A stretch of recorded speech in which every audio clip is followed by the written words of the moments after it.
Man, oh man, just look at that juice just dripping off the tail of that chicken right there. Goodness gracious, that is going to be delicious. Look at that, just sizzling, boy. Look at that. Isn't that nice? Some nice lechon manok. That sucker's bubbling so it sounds like it's farting. Listen to that. Man, I tell you everybody, we are so excited for the upcoming return trip back to the Philippines. We gotta go through a little bit of pain in the butt to get there, without a doubt, but I think it's gonna be worth it. Now, we recently went and cut this oak right here, and that is what I'm using to cook this with. I put a bunch of it in and I let it burn down to some good coals. So we didn't want it super smoky. We want it more like it is over in the Philippines, where it's cooked over charcoal. So I pretty much let it burn down where it just gets just a little smokiness to it.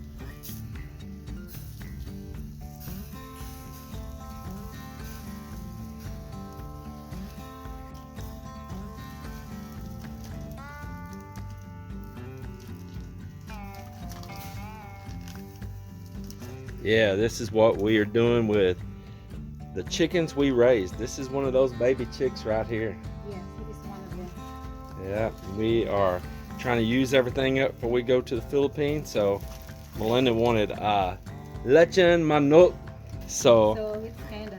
I said, well, I really don't have a rotisserie out here on this grill. I said, but I do have a steel bar, and I can do a little manual labor, and we can have lechon manok. And we also have, what's that, pompano fish. Yes, and That she bought the Asian market. Well, what'd you cook up right here, Mel? well, I cook the. Is it kind of like a soup? Yes, it's a mungo bean. Like I said, it's a What's this? climbing spinach. Spinach. Calabash. This is this calabash here. Yes, and the other one, the one is what you call the patula. You know, like what you call it. I forgot. I don't know what you call it. You have to tell me. Don't ask me what I call it. What do you call it? That's the question. What's that? Chicken? Pork. And of course, I have an eggplant there. You saw that one. Oh, I saw some eggplant right there. Yes, Yeah, there's some eggplant right eggplant. there. Well, it smells good. Yes, I'm excited to eat that. Kind of a gooey texture, but it definitely smells good. And I see you fix me what I requested right here. The Some of that black good rice. old, yeah, some good old black rice. Man, I love that stuff. That is so delicious. Goodness, that smells so delicious, man. Look at that, boy. All right, well, here's our homemade rotisserie with our rotisserie lechon manok. Oh, I didn't untie that little wire right there. Man, I'll just pop it right off that foot. Bet I can. I can smell the lemongrass. Oh man, that is nice. And here's our fish also. Yeah, there's the fish cooked out on the grill there. And you see it's all stuffed up inside here. See with this, man, I mean a big wad of it of that lemongrass and all. See here? Man, does that smell good too. Got them onions in there. And what else did you put in here? There's some leaves right there. What's that? Basil. Yeah. Bay leaves. Bay leaves. Mm-hmm. Any other hidden ingredients? Oh, there's some lime. Well, you got all kinds of hidden treasures in here. What else is in here? Nothing. Really? Here's some car keys. Oh, there's some more lime right there. So we got a friend going back to the Philippines on the same day we are. Now he is in Seattle, Washington. He came back from the Philippines to rid some property. And doing the same thing. He's getting rid of a lot of his excess stuff.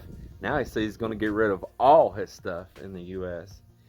So he left and came back to the U.S. and left his wife and his kid and all there in the Philippines. But he is also going to make the journey back on a different airlines, but going through the airport on the exact same day as us. So we're going to arrive in Manila just a few hours apart of each other. But what we're doing is we're going to book in the same quarantine hotel.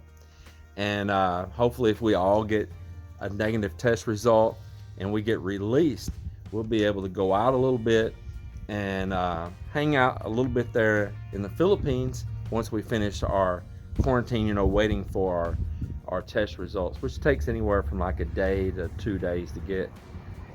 So at that point, we're going to have a medical examination, a medical certificate in order to fly on the domestic airlines. For me down to Iloilo, and for him down where he lives there in the Philippines. So we can work on all that together at the same time, probably go to the same facilities, and have a little camaraderie there, you know, and hang out with a friend as we show up there in the Philippines. So David, I really look forward to that, and I look forward to some more hanging out with you too, buddy. And that's got some excitement in me right there, right from the start. So that's our plan on that. So we talked to our barangay captain, and she's issuing Mel and I a certificate of acceptance that she's accepting us back into the barangay there. So then the family's going up, and they're going to pick up that acceptance letter, and they're going to deliver it up to our municipality, to the LGU unit there. And they have like a team there that's going to work on putting everything together, and they're going to issue us a travel authority. And we have to have that in order to get on a plane and come there to our province in Iloilo. And they'll also make arrangements to pick us up at the airport. We won't be getting a taxi or hiring a private van or a jeepney or nothing. We will be picked up at the airport, brought to out in the province to our municipality there. We'll go through like an orientation and all the rules and the do's and the don'ts, and go through all their steps. And then from there, most likely we'll be allowed to quarantine at home after they go over all the rules and the restrictions. And we'll just go through the steps as they come. So right now, it is in the hands of our LGU now, the municipality there. And we'll have that here pretty soon. It's not a problem.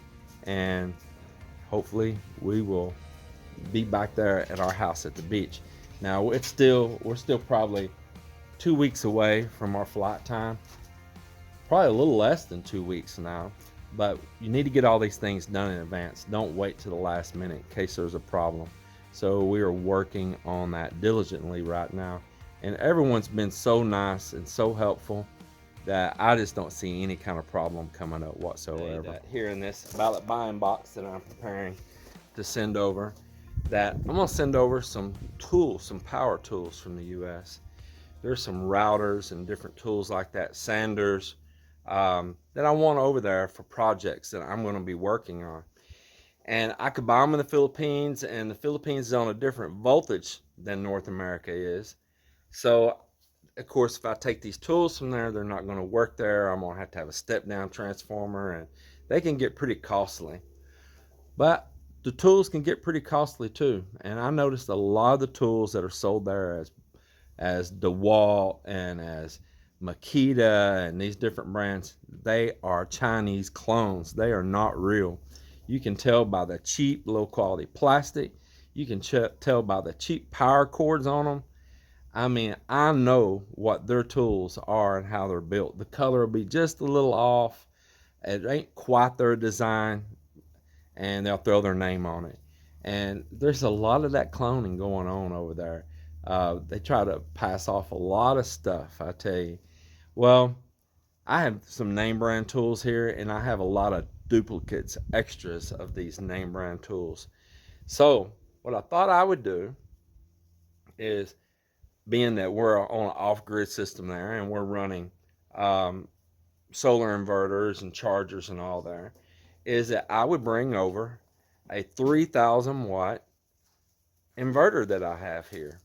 And that, you know, it's inverting, you know, from solar or, you know, your battery bank to the American 110, 120 volt, 3,000 watts. And that's all I'll need to run those tools. So I can just make my own little subsystem of having 110 power there for some of the things that we might have here in the US that we want to ship and use there. So I thought that's the best way right there. that inverter just sits here. It's never used, and it would be a great asset for our off-grid system there in the Philippines. So I'm pretty excited to bring that as well. I'm going to stuff it down in this box and look forward to putting that little system together there. And I want to cover something real quick. Not all foreigners that go to the Philippines want to bring a lot of stuff like I do, and like my friend David I just spoke of earlier does, and a few others. George that watches our channel, he's brought a lot of stuff, as well as others. There's some of us that we love to build and work and have projects, and there's other type foreigners that all they want to do is just chill out, and I'm not beating them up, but all people are not the same. And I'm a person, I have to have a project. David's a person, he has to have a project. Man, he restores a lot of Jeeps. And one of the common threads that him and I have is we both have one of the old school Hilux Surfs that's been all fixed up really nice. He has one and I have one. George is there building his home himself. He's building all concrete like I am. And he loves to build. He's an engineer and he loves to build. So some of us, that's what keeps us going. That's what keeps our heart pumping. And it's what keeps us out of trouble, is to have those projects. You know, what's that old saying? Idle minds, devil's workshop. Well, some of them foreigners are sitting around with a lot of idle time and a lot of devil in their brain. And I'm not saying all are, but there's quite a few. For me, I'm 52. If God blesses me with a long life, I have a lot of years over there. I can build some stuff over there right now that I can enjoy for years still to come. And I've got plans. I got plans, stuff I'm wanting to build. I'm wanting to build a boat from scratch myself over there. It's one of my dreams. And I plan on fulfilling that dream. And that's one of the reasons that I'm going to bring extra power tools and stuff, and routers and bits and things like that, planners, things that I'm going to use that there's no sense in buying them over there. I know I've got good quality ones here. I can bring them there, just simple enough. Hook up that inverter, and there we go. Well, with that being said, it is time to eat, and Melinda is, man, she's giving me that evil eye. She's saying, stop that recording and come chow down. Whatever. Oh, you ain't got your mouth full of something.